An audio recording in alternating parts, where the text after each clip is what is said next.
Cantarelli, Betão. Primeiro, a gente está falando de um ano de super mundial, né?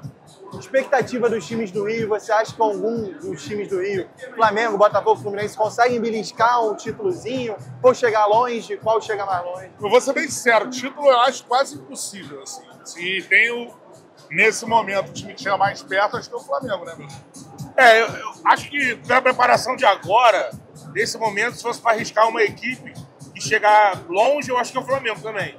Acho que pelo elenco que formou, pelos jogadores que estão e chegaram, agora o Danilo, a possibilidade de chegar um Jorginho no meio do ano, e o trabalho que o Felipe está fazendo, eu acho que o Flamengo, se conseguir também evitar ali um Bayern numa segunda fase, pode ser que chegue longe.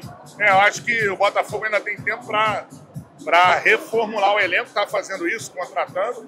Mas primeiro a gente tem que saber como é que vai ser o comando técnico da parada para saber qual é a expectativa que a gente vai ter do Botafogo no Mundial. Tu já entrou no Botafogo, então vamos falar de Botafogo rápido. O que vocês estão achando desse planejamento? Tem tanta gente criticando. A gente discorda. Discorda? Porque eu acho, cara, que o futebol brasileiro, e eu acho que eu tenho exemplos até de outros clubes, o futebol brasileiro está se moldando, em virtude do calendário, para ser um produto focado no segundo semestre. E eu vejo isso ao longo dos últimos anos dos times vencedores. Excetuando o Palmeiras, que eu acho que aí é uma exceção do trabalho do Abel.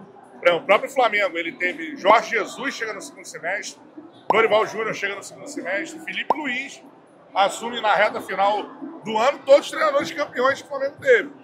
O Botafogo com o Arthur Jorge também. Então eu acho assim, cada vez mais o calendário está moldando a isso. Porque o estadual está perdendo muita força pela organização. Acho que é um campeonato que atrai muito pouco. Só a gente vê os públicos, né, que aconteceram no Campeonato Carioca. Então, assim, eu acho que hoje o objeto de desejo dos clubes que brigam por alguma coisa, os campeonatos estão no segundo semestre. Nesse momento importante da temporada, é como eu vejo.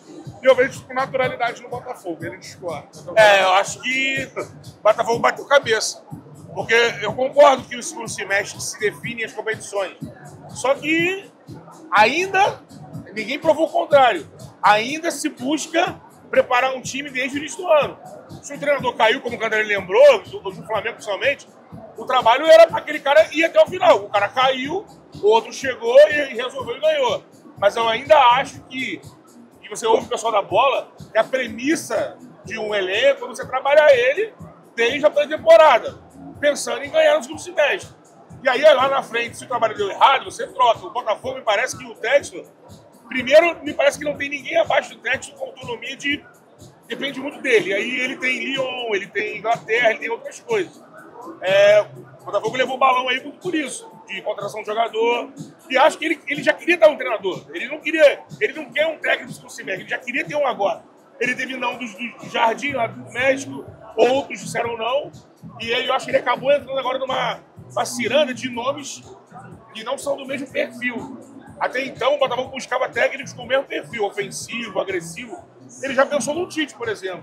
Então isso mostra que ele já deu uma balançada. Então, pra gente discordar mais, a segunda janela define o que vai ser o time ao longo do ano. Aí eu concordo, o jogador define. Porque, o Flamengo na segunda janela em 19, ele traz Rafinha, Felipe Metade Luiz, do time, né?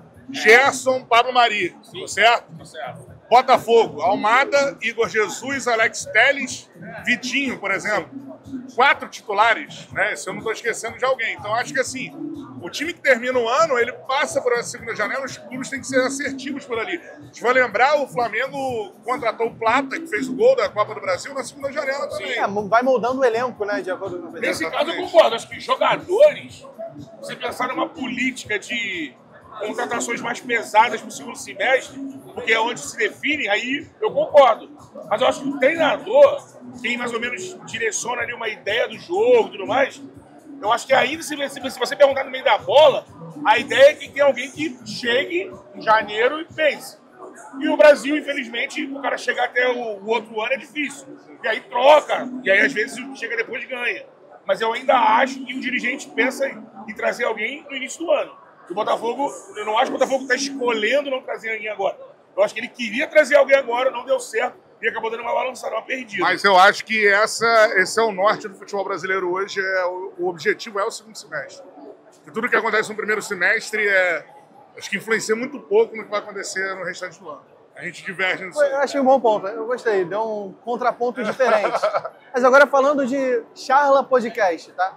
Entrevistaram o Romário há pouquíssimo tempo.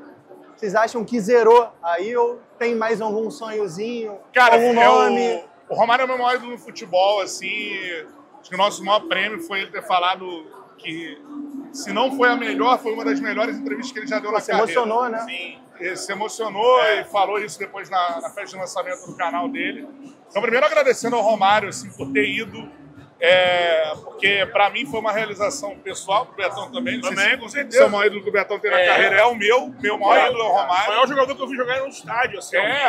É surreal, não consigo direito trocar ideia com ele ali. A gente foi no automático e a entrevista rolou. Foi a melhor entrevista da carreira dele, né? Isso é loucura, assim. De um cara que já deu entrevista pra quantas pessoas, né? Então, assim, é muito foda. Eu acho que é um motivo de muito orgulho a gente ter levado o Romário e a repercussão ter sido como foi. E além do Romário, assim, a gente ter chegado num ponto hoje de termos personagens gigantes que respeitam a gente. Isso acho que nosso trabalho não tem preço. Então a gente esteve recentemente na casa do Evaristo de Macedo, que é, assim, o maior personagem do Charla, pelas histórias que acontecem lá. A gente esteve agora com o Renato Gaúcho, cara, que também, enfim, como o tamanho que ele tem no futebol, é óbvio que ele tem restrições a falar, mas com a gente ele falou. Então, assim, a gente tem esse lugar de tanto sermos jornalistas, isso eu acho que é importante frisar. Sim.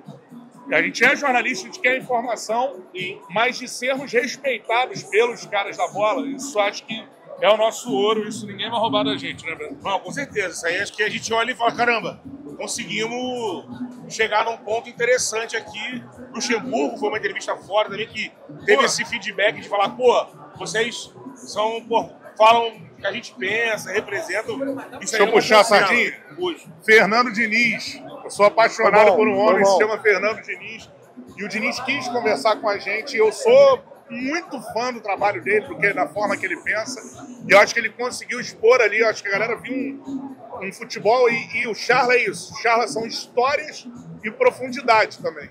A gente quer trazer pra galera, a galera pode ter a opinião que quiser. Mas eu acho que a galera tem que entender mais do que acontece, porque o campo se distanciou muito do torcedor e eu acho que a gente tenta aproximar um pouquinho mais. Acho que é isso. Exatamente, essa resenha ajuda, se o cara quiser, ele tem condição de assistir e partir pro argumento com menos achismo.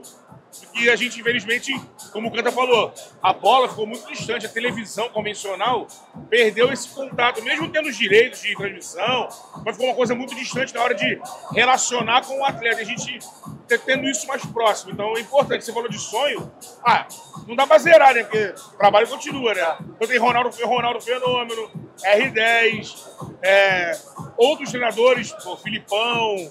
Então, assim, tem grandes nomes. Fazer o Charla fora do Brasil. Também, importante. São alguns projetos que a gente tem. Então, pra gente finalizar, qual o maior clássico do Rio? Tá essa polêmica agora. Maior clássico do Rio. Maior clássico do Rio. Vai. Na lata. Cara, eu ainda sou do Fla-Flu. Fla-Flu é tradicional pra caramba. Eu, cara, todo mundo sabe meu time hoje, sou botafoguense, sim, mas em termos de clássico, rapaz, eu sou Flamengo e Vasco, eu acho. Acho que pra mim é o maior clássico do Rio. Em termos de rivalidade, uma coisa visceral, acho Flamengo e Vasco.